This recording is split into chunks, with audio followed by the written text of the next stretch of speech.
Ta-da! Said my brother Colin. He held up the knight's shield he had just made. Look, Jared, he said. Or, as a knight would say, behold! I rolled my eyes. There was no way around it. Colin had gone nuts. Nuts for knights.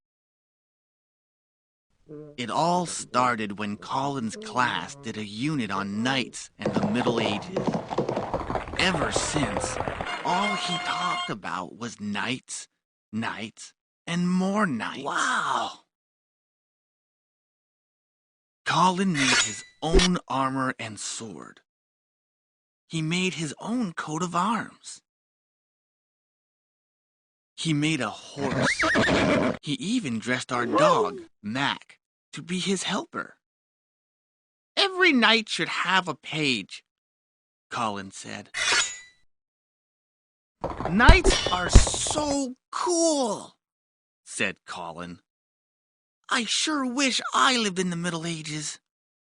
Are you kidding? I said. I reminded Colin that in the Middle Ages there was no gas or electricity. There were no flush toilets, and there were no TVs or computers or video games. It's a good thing you didn't live back then, I said. You wouldn't have lasted 1 week. Oh, yeah? Said Colin. Yeah, I said. Bedtime, Mom called. I bet I could live like someone from the Middle Ages, Colin told me as he got into bed. And I'll prove it, too. I'll live like a real knight for a whole week. If I can't, I'll do your chores all next week. It's a deal, I said.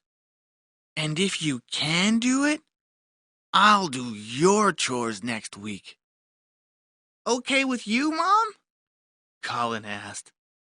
Okay, She said. but I have some rules, Sir Colin. First, you still have to go to school. Second, you have to shower. Third, you have to eat what I cook. And you have to use the toilet. And flush. And if this gets out of hand, the bet is off. Got it? Got it, we said. Sir Colin came down to breakfast on Monday in full armor. He sat down very close to me. Then he reached over to my plate and started to cut up my sausage. Hey, do you mind? I said.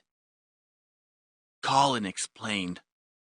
In the Middle Ages, 2 or more people shared a plate. Whoever was younger helped the other person eat. Colin picked up a piece of sausage with his fingers. Oh, yeah, he added. And they ate most things with their hands.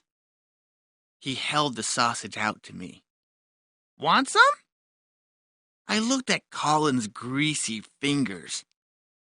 I'm not hungry anymore.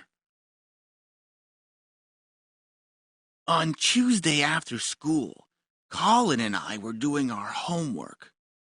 I looked up. Colin? Sir Colin, he corrected me. I sighed. All right, Sir Colin. May I borrow your dictionary? Colin said, thinking it over. No. No? I said. Why not? Colin told me that books were great treasures in the Middle Ages. People hardly ever lent them out, he said. But sometimes they rented them. So, I guess I could rent my dictionary to you. I put my head in my hands. Never mind, I muttered. Early Wednesday morning, I woke up to the sound of Colin practicing his sword fighting. "Take that!" he yelled. "And that!" "What are you doing?" I said. "It's the middle of the night." Colin shrugged. "It's 4 a.m., he said. "In the Middle Ages, that's when most people got up. They wanted to be ready to work as soon as it got light. Remember? They didn't have electricity." "Who cares?" I moaned. I pulled the covers over my head. On Thursday afternoon, Colin and I were playing checkers.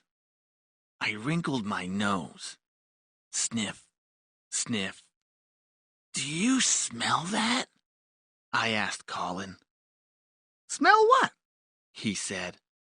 I traced the smell to Colin's mouth. "Ew, it's your breath. Gross." "Oh, that," said Colin. "I can't help it. Only rich people had toothbrushes in the Middle Ages." "You mean you haven't brushed your teeth all week?"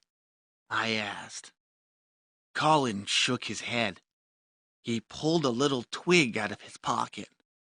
"Back then, most people just rubbed their teeth with one of these." Friday was chore day. After school, Colin and I had to strip our beds, clean up our room, empty our wastebaskets, and bring our dirty laundry down to the basement. But this Friday, Colin didn't stop at that. "How else may I serve you?" he asked Mom and Dad. Just use your nightly imagination. Mom said. Colin took all the trash out to the garage. He washed and dried all the dishes. Colin brought the mail out to the mailbox. "Please deliver these by order of my lord and lady," he announced to the mail carrier. Colin helped shoo away a squirrel that had gotten in through an attic window. "Be gone, furry scoundrel!" he called, waving his sword. And he helped carry in the groceries. Why, thank you, Sir Colin. Mom said. You've been extra helpful today. "Just doing my duty, my fair lady and noble lord," said Colin. "As your knight, I serve and protect you, and you allow me to live on your land." "Sounds great to me," Dad exclaimed. "I could get used to this royal treatment." I heard what Dad said, and I got really nervous. What if Mom and Dad did get used to the royal treatment? What if they expected it all the time? And what if they expected me to be extra helpful too? I could just see it now. It could mean only one thing. More chores. I knew what I had to do. I had to end the bet. And I had to do it now before it was too late.